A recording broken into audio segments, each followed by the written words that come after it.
So on September 10th, my wife and I got into an argument, right? Over money. Because here I am a couple months into my ATF career. The bills are starting to pile up. I'm not making the money I made. You get used to a certain standard of life. So we have a tradition in the house that if someone's going out to get a gallon of milk, there's a kiss. Before you go to bed, there's a kiss. Because in the Bronx, man, I saw plenty of people that went out to get a gallon of milk and never came home. No kiss. And he says only one word.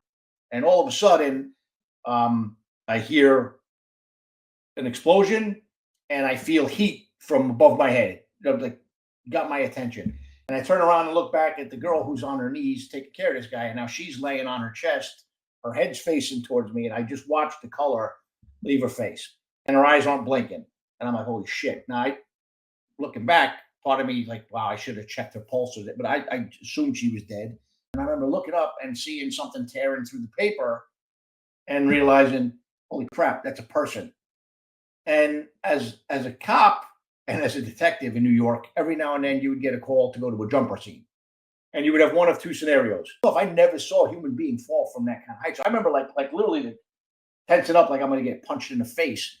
Guy didn't want to hear what it was going to sound like when that person hit the ground. And I sure heard that sound. I still hear that sound. And all of a sudden, Jason Zabeloff, who's to my left, he grabs my shoulder like, boom, loud, hits me like hard.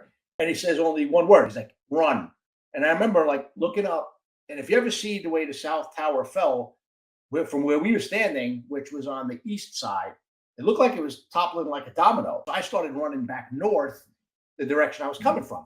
So I get about a block and I get hit square between the shoulder blades with something. I had no idea what it was. And it didn't, I'm not going to lie and say it hurt me or injured me, but it got my attention. So I get down on my hands and knees and I roll under this fire truck. And then again, I'm not the sharpest guy, out there. It comes to this epiphany. Hey, asshole, this fire truck's not going to support the weight of a falling building, right? So then the dust cloud rips through. And I don't know if you ever saw the footage of how that cloud blew through, but it blew through with force. So it hits me in the face. And now I'm sitting there and my eyes are blinking and it's like sandpaper in your eyeballs. And I'm saying to myself, I can't see. And now I can't breathe. And I'm going to die under this truck. So I rolled back out from under the truck and ran.